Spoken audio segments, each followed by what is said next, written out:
It's the middle of winter, it's 2 degrees, it's freezing cold, but take a look at where we are. This is the Aussie bush, nothing but the wind through the trees and the streams in the valleys to be heard. We are a long way from anywhere. And there are only a handful of cars that can get you from the showroom floor straight into the bush out here like this in standard guise. And this is one of them, the 2024 Jeep Wrangler Rubicon. Is this model as capable as the previous ones? Come with me, let's find out.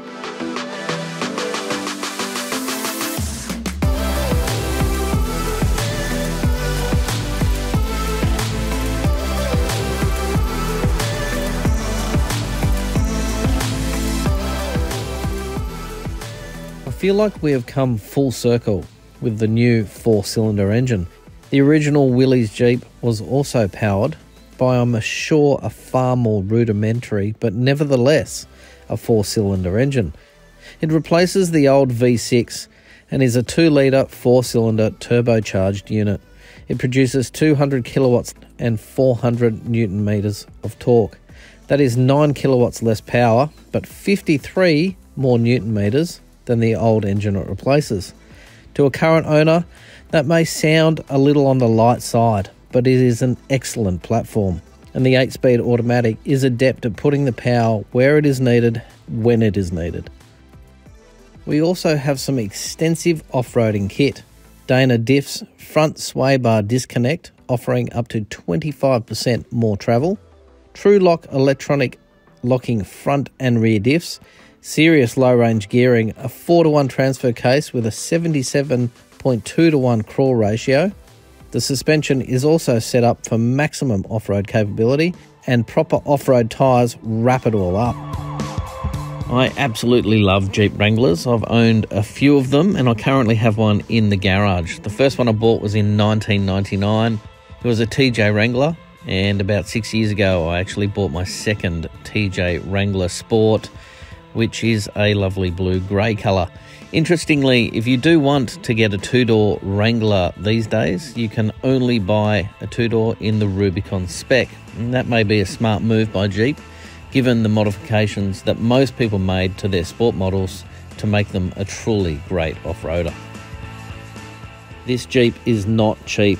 Pricing, excluding dealer delivery charges, is just under $83,000, courtesy of a change in the luxury car tax threshold. When you add dealer delivery for a Sydney address, that price will climb to just over $90,000. And no matter which way you look at it, that is expensive for what is essentially a 2-door car. Here's a couple of things that I've noticed straight off the bat about this car. Now, underneath here, you'll notice that's a plastic part of the fender. It's not a protection plate or a bash plate in any way. On a car that is designed to be capable as an off-roader, I would expect that would be much more durable than plastic. You've got front and rear recovery points. You also have a rear camera as well as a front camera. Now, off-road, that's going to make it much easier for you to keep your view on the road and on what's directly in front of the vehicle. What is good to see is that they have fitted fit-for-purpose tyres. You've got 32-inch BF Goodrich mud terrain tyres on 17-inch rims, and they are ideal for hitting the Aussie bush. But let's now take a look inside. What I do like about this car is the space inside the cabin. It is a relatively small car overall, but there is still plenty of room once you're in the vehicle itself. The driving position is great. You've got a great view in front of you, and the seat goes back quite a long way, much further than previous models. So if you're a tall person, you're still going to find a comfortable position. The passenger also has plenty of leg room, and that's handy because you want to be comfortable when you're driving anywhere. Essentially, for me, this car is ideally suited to 2 people, and those spare seats in the back are merely convenience. Onboard storage is, however, an issue, and you kind of expect that with a Jeep Wrangler. The side pockets are tight. You really couldn't fit a lot in there. You do have 2 cup holders, a phone holder, and you have a very deep glove box on the passenger side and deep centre bin as well. It's actually got 2 levels, so the things you need regularly, put on the top level, anything else down the bottom. For your passengers, the back seat, it is pretty cramped in there. Your legs and knees are right up because there's not a lot of room. Obviously, that's what the 4-door version of this car is for. Most of the time, particularly if I was an owner of this sort of vehicle, I wouldn't have anyone there. It's only for convenience. Put them in there if you need to. The rest of the time, I'd either have that seat out or fold it away so I can put bags and things in the back of the car. What I do love is the instrument cluster and also this new 12.3-inch screen. That replaces the 8.4-inch screen in the old model. There's plenty you can do with that, and it's very easy to connect your phone. I had my phone connected within seconds of getting inside the vehicle. The car does include this mount. It's a quad lock mount for a phone. Very handy. I assume that Jeep think anyone that's going to buy a Jeep has a quad lock. I don't, so I haven't used it. But it is conveniently located, and you can position your phone within excellent eye view so that when you're driving you can use your phone to navigate. The instrument cluster is very easy to read at a glance. In the center, you've got a digital display. In the background of that, there's a Willys Jeep on some screens. I really like that touch. You've got an analog speedo and an analog rev counter on the left-hand side. As I said, really easy to get a glance at as you're driving. You've got a lot of controls as well on the steering wheel. You've got cruise control and also your stereo controls, volumes, and also stations for radios or track up, track down are located behind the wheel itself. Very intuitive and simple to use. The Jeep Wrangler Rubicon does come with Apple CarPlay and Android Auto. It's a wireless system, or you can plug it in to the media dock down here. Very simple to connect your phone. I've used it both wirelessly and plugged into a cord. There is no wireless charger on board though. Any serious off-roader is going to upgrade their vehicle by adding lights or other functional items or electrical items. Now, it's good to know Jeep have thought of that. So you've got 4 buttons down here that you can use for your light switches, any other electrical items, fridge, etc. that you want to put in the vehicle. Easy, ready to go, and simple to use. All throughout the vehicle, the buttons are very tactile. They're easy to use, and you really know you've pressed them. They're not too hard to press. In fact, they're quite soft to press, and you're surrounded by this beautiful leather work as well. One thing that I do find harder to get used to is this very stiff and loud clicking indicator stalk. It is actually quite an effort to push that down to get it to engage, as opposed to the buttons, which are very soft to the touch. Now, of course, on the Rubicon, you can remove these 2 roof panels above my head, passenger side as well, or the entire hardtop at the back if you want to. Where we are, it's 2 degrees, so I definitely won't be doing that. In fact, you're lucky I don't have a beanie on right now. Overall, pretty comfortable inside this cabin. Driving position is great for me personally. I find it very easy to see everything in front of me and out to the sides, and I feel comfortable. My hips are above my knees, and that's a good driving position. On the downside, storage is limited, and most of your things are going to find their way in the back.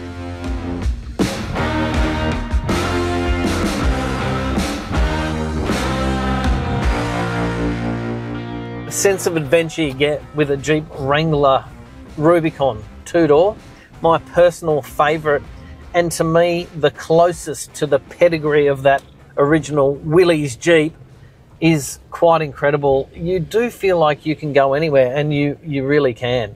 Even on the road, driving on the freeway, for instance, it's less bumpy and it has less tendency to wander. The older models did feel like they wandered. You'd turn the wheel and you ended up not really where you thought, but the steering now feels much more precise.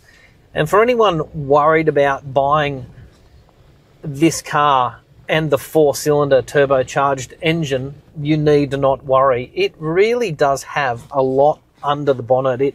The torque is impressive for that little engine, and it really does keep this car moving efficiently, whether you're off-road or even on-road.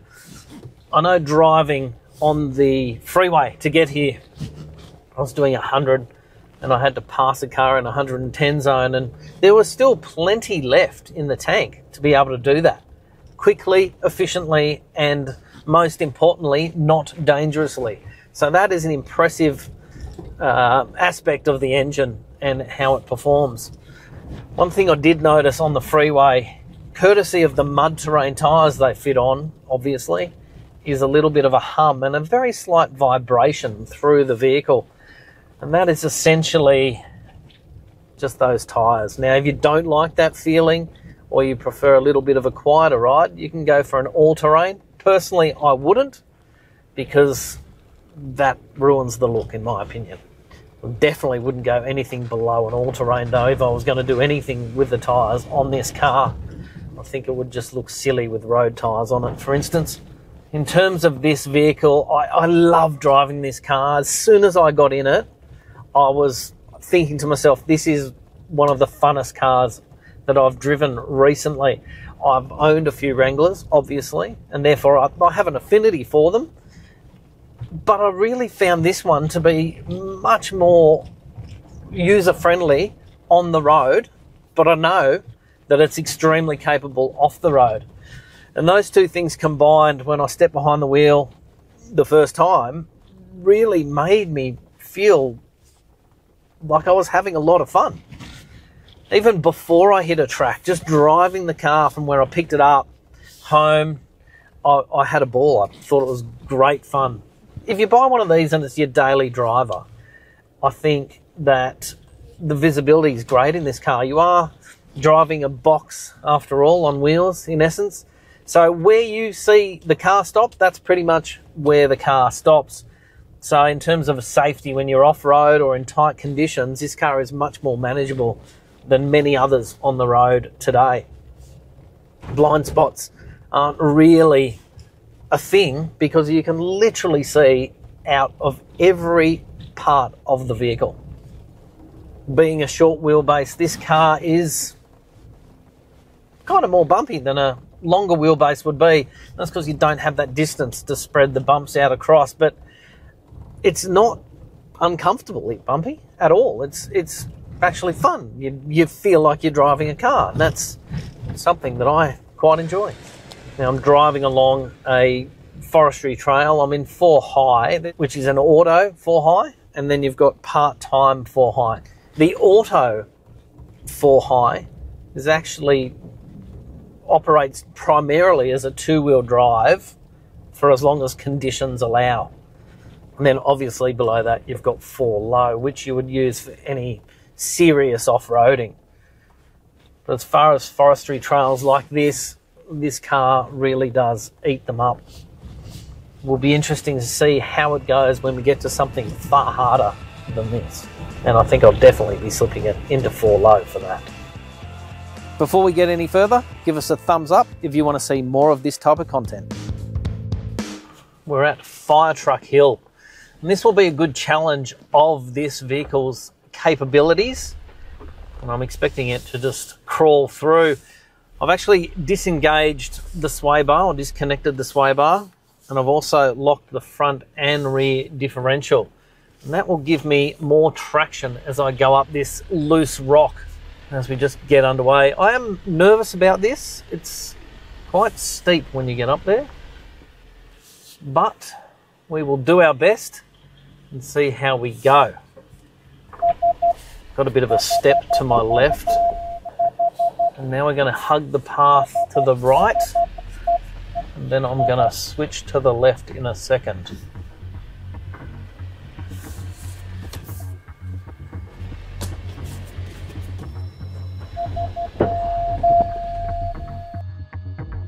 Right, here we go. Let's try that again. I'm going to try and go a little bit wider this time. It is always a very delicate balance while off-roading. The camera really does justice to the terrain that you're looking at, and you generally need very hardcore off-roading for it to look even a little bit tough. But it's a delicate balance between making it look tough enough and also not wanting to damage the car. I'm going to go back and we're going to try a different line a little. Obviously no one wants to damage a car, so just waiting till we pack the path a little bit with a few rocks. Now bump it up.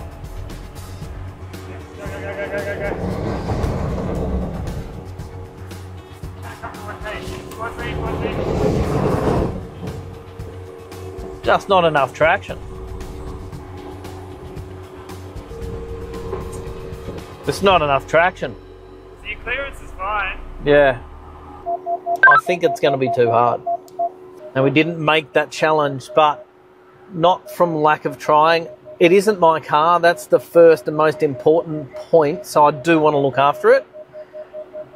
If I aired down further and tried again, I think I would make it, but in the interest of safety, we'll just go back down the hill and find another path. Okay, it's good to know also that hill descent control works in reverse. That makes going back down a path that you may not have made it up much easier and less stressful, that's for sure. Now let's try a different line.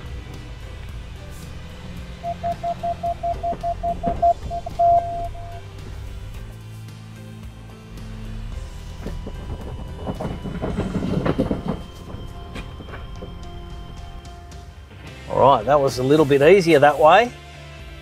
I've managed to get up that bit, and now I can keep going. So that path was a little bit easier, less steep, less rocky, and I had better traction.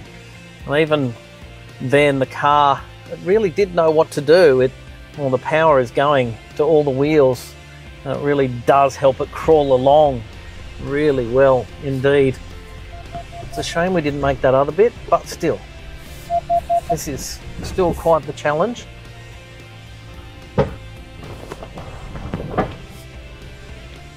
It is incredible how efficient and how good this car is off-road. Even with that turbocharged 2-litre 4-cylinder engine, it really does still have plenty of power. Packs quite a punch. And it's just crawling me up this hill so easily, effortlessly indeed. Make no mistake, there are some compromises to be made when you're buying a Jeep Wrangler Rubicon 2-door. There are a few aspects of the vehicle that I think could be improved, particularly that front plastic bumper and also actually the rear bumper where the number plate goes. It comes down and it's quite flat, and that part can catch on rocks if you're doing some extreme off-roading. And then there is, of course, the foot space. With the conversion, there is literally no room for your left foot, and that is a little bit awkward to get used to. But beyond all that, they're an immensely fun car to drive, and if you like the look and the idea of going wherever you want to, then I think this is going to be a car that will enable you to do that. If you're happy with having limited space but go anywhere capability, certainly the Jeep Wrangler Rubicon 2-door is going to be right in your wheelhouse. If anyone tells you that this car is not fun to drive, I think they miss the point of the Jeep Wrangler Rubicon entirely. It is a ball both on and off-road. This vehicle definitely puts power down more efficiently and more smoothly than previous models, and it is still just as capable with those underpinnings underneath. Ideally, the sort of person that's going to buy this car is going to be a single person or a couple. If you're a family, whilst you can put baby seats in this car, it's really going to compromise on your storage space. But at over $95,000 drive away, I'll let you be the judge of whether that's value for money. If you want to see what Drive thinks are the best off-roading vehicles, click on the video on your screen right now.